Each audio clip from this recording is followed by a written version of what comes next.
টাকা দিবে কিনা তুমি বলো, টাকা দিবে তুমি, তুমি টাকা দিবে কিনা বলো। বাবা তুই কি করছিস? ভাই কে আছেন ভাই? আমার হাত ধরবো না মা, আমার হাত ধরবে না, তুমি যাও যাও, আমি গরু বিক্রি করবো, গরু বিক্রি করলে আমি তো লজ্জা করে না? এত বড় একটা সন্তান হয়ে এরকম পিতামাতার ঘাড়ের উপরে বসে খাস, তো লজ্জা করে না বল? কি ব্যাপার? হ্যাঁ কি ব্যাপার, তুমি এখানে কি করো? কি রে বাবা, আমাকে ধাক্কা মারলি কেন? ধাক্কা দিব নাকি তোমাকে আদর করবো, সুম্মা দিব তোমারে? তোমারে কত কইরা কইলাম, কতবার কইলাম যে ঈদ চলে আসছে, আমি শপিং করব। কই তোমার কি সে খেয়াল আছে? শুধু কি জন্ম দিয়েই বাপ সাজা যায়? হ্যাঁ তুমি আমার টাকা দাও, আমি শপিং করতে যাব। বাবা তুই তো সংসারের হাল চাল সবই বুঝিস বাবা, তুই একটু চিন্তা কর, আমি টাকা তো তোকে দিব, একটু ধৈর্য ধর, দুটো দিন যেতে টাকা কবে দিবা, কবে দিবা? তো বাবা এখন 8-10 দিন বাকি আছে বাবা, তুমি আমার এখন দাও। এখন তো আমার টাকা পয়সা নাই বাপ। এখন টাকা বসে নাই মানে আমি কি ঈদের পরে কি ঈদের শপিং করবো নাকি? না বাবা, তোকে ঈদের আগে আমি কিনে দেবো, বাজারে যেয়ে তোকে তোর জন্য কাপড় তুলে এনে দেবো। কি কি কইলে তুমি? মানে বাজারে যাইয়া এই বাজার থেকে আমি শপিং করব, আর সেই শপিং এর জামা কাপড় পইরা আমি এলাকার মধ্যে ঘুরমু, আর মানুষ আমার সৃষ্টি করব? শোনো বাবা, তোমার আমি সাফ সাফ করে কয়েকবার করে বলছি যে আমি এলাকার লোকাল বাজার থেকে কোনো বাজার করবো না, কোনো মার্কেট করবো না। আমি শহরে যাবো, ঢাকায় যাবো, ঢাকায় যাইয়া শপিং করে এরপর আমি এবার ঈদ করবো। তুমি আমার টাকা দাও। বাবা একটু মাথা ঠান্ডা কর বাবা। তোমার হাতে নোংরা, তুমি আমার গায়ে হাত দিবে না। আমি এখন শপিং করতে যাবো, তুমি টাকা দাও, টাকা দাও বলছি, নইলে আমি কিন্তু এখন গরু বিক্রি করবো। এই নোংরা হাত দিয়ে তোকে ছোট থেকে বড় করছি বাবা, আজকে আমার হাতটা নোংরা হয়ে গেল।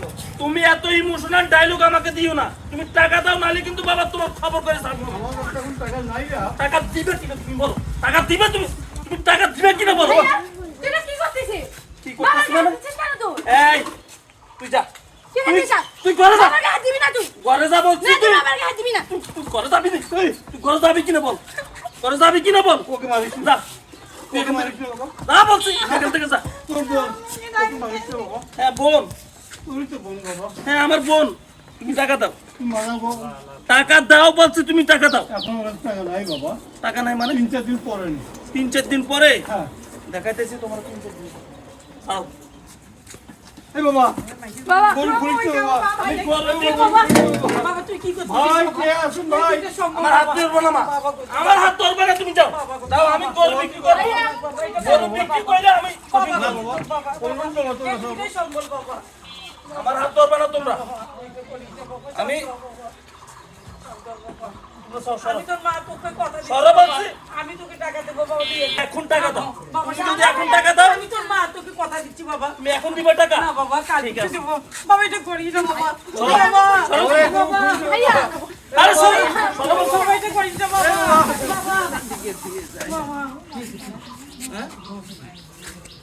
ভাই আপনি আমাদের এর ভিতরে আসবেন না ভাই। এই গোটে বাঁধো চাচা, গোটে বাঁধো। মিলন ভাই, আমি আপনাকে সুন্দর করে বলতেছি, আপনি এখান থেকে চলে যান, আপনি এখান থেকে চলে যান। আচ্ছা, দাঁড়া, তোর সাথে এটা আমার ফ্যামিলিগত সমস্যা ভাই, আমি দেখবো ভাই, আপনি যান এখান থেকে চলে যান। কি রে ভাই, বাঁধেন না দাঁড়ান। এই বাবা, এই তুমি কিন্তু বেশি বেশি করতেছো, কিন্তু তোমার কইলাম না আজকে আমি গরু বিক্রি করব, এই গরু বিক্রি করে আমি শপিং করব। যাও এই মা, বাসে যাও, এই কি হয়েছে চাচা? তুমি ঘরে যাও বলছি, ঘরে যাও, নাহলে কিন্তু আমি ভুলে যাবো তোমরা আমার বাপ মা। মিলন ভাই আপনি এখান থেকে চলে যান ভাই, আমার ফ্যামিলিগত ভিতরে, আমরা ফ্যামিলিগত কি হবে না হবে আপনার কোনো কিছু বলতে হবে না। আগে একবার আপনি এরকম ঝামেলা করছেন ভাই, চলে যান আপনি। আরে থাম থাম, কথা শুনি আগে। তুই বাপের সাথে এরকম করছিস? কি করবো ভাই, কি করব? প্রত্যেকটা ঈদ আসলে আমার কপালটা এতটাই আগুন লাগে, মানে আমি কিছুই পাই না।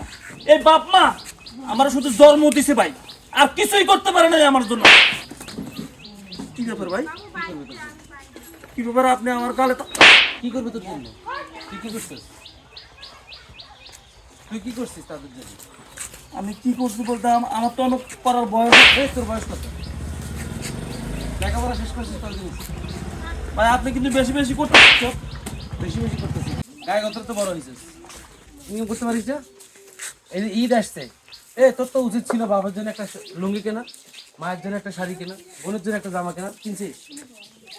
কিনছিস সেটা? আমি কেন কিনবো ভাই? কেন কিনবি মানে?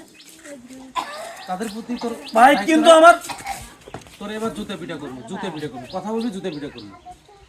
বাপ মার প্রতি তো দায়িত্ব কর্তব্য নাই, ও তোমাকে হাত দিছে না? হ্যাঁ বাবা, আমাকে ধাক্কা মারা ফাড়াই দিতে বাবা। ন্যাকামো করবে না বাবা, ন্যাকামো করবে না। একবার সত্যি সত্যি মানুষের করে কথা একদম চুপ থাকবি, আমার শুনতে দে। তারপর আসছে আমার কাছে টাকার জন্য, ঈদের কেনাকাটা করবে। তুমি বলো, আমার ছোট্ট একটা মেয়ে, এগিয়ে বলবো আজ পর্যন্ত আমি কিছু দিতে পারলাম না, ওকে আমি দেবো কোথেকে? তারও বললাম 3-4 দিন পরে তোকে দেবো। না, গরু খুলে গেছে।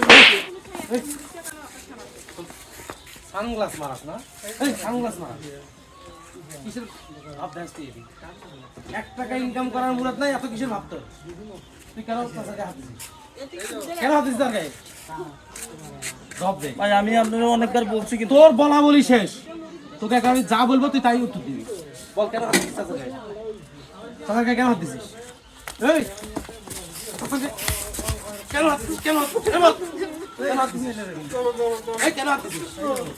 মারিও না বাবা। কেন হাত দিছিস বল? দেখছিস? বাপ মা কারে কয়? বাপ মা কারে কয় দেখছিস? তুই এত নির্মম নির্যাতন করিস, এত অপমান করিস, অপদস্থ করিস, এখন আমি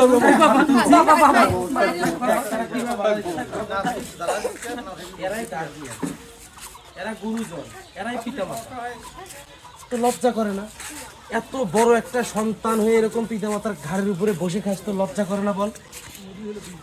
তোর থেকে আমি কয় বছরের বড়? 2 বছর? আমার দিকে তাকা, 2 বছরের বড়। আমি কি করি নাই আমার পরিবারের জন্য, বা এখনো কি করে যাচ্ছি আমি? তুই কেন পারিস না? তুই কেন পারিস না? লেখাপড়া শেষ করছিস আজকে প্রায় 3 থেকে 4 বছর। আরে সংসারের তাগিদে পিতামাতার দায়িত্ব নেওয়ার জন্য তো মানুষ রিক্সা পর্যন্ত চালায়। তোর ভিতরে মনুষ্যত্বের যোগ্যতা হবে না? হ্যাঁ, তুই বুঝবি না?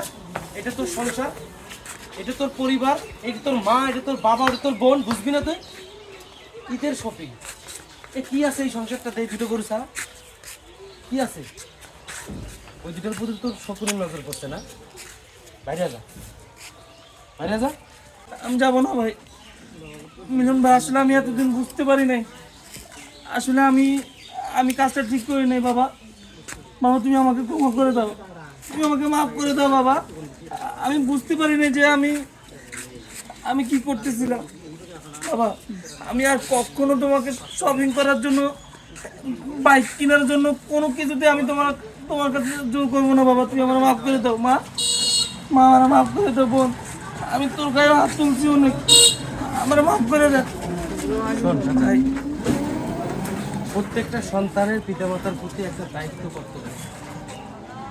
প্রত্যেকটা সন্তানের কাছে পিতামাতার হক আছে।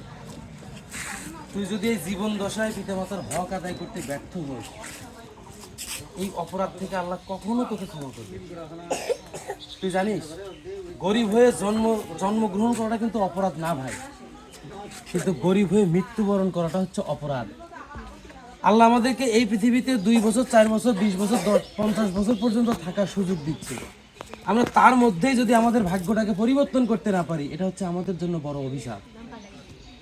কি করবি? মধ্যবিত্ত ঘরের জন্ম, সবকিছু তো মেনে নিতে পারবি। ওই জন্য বলি কি ভাই, বয়স হয়েছে তো, 2 দিন পরে সংসার করবি, বিয়ে শাদী করবি। তুই একটা লেখাপড়া দ্বারা শিক্ষিত একটা ছেলে, তুই কেন অন্যান্য বাজে ছেলেদের মতো আচরণ করবি আমার সাথে? আমি ভাই বুঝতে পারি না, আসলে আপনার কথাগুলো শুনে আমি আজ থেকে আর কখনো এগুলো করবো না ভাই, আর কোনোদিন করবো না। আমি আজ থেকে কাজ করার চেষ্টা করব, বাবার সাথে গরু পালবো। আমি কোনোদিন আর বাবাকে কিছু করতে হবে না। ইচ্ছে শেষ হোক, ইচ্ছে শেষ হলে তুই আমার সঙ্গে আসিস, তোর কাজের ব্যবস্থা আমি করে দেবো। আচ্ছা ঠিক আছে ভাই। আচ্ছা, ওকে ক্ষমা করে দাও। বাবা তোর ভালো করুক আল্লাহ বাবা। আমার ভালো করে লাগবে না, আপনাদের ভালো করুক আল্লাহ, আপনাদের সংসারে শান্তি আসুক, এই দোয়া করেন। ঠিক আছে, চল, চল। আচ্ছা মা আমি আসি, ভাই এসে যাই।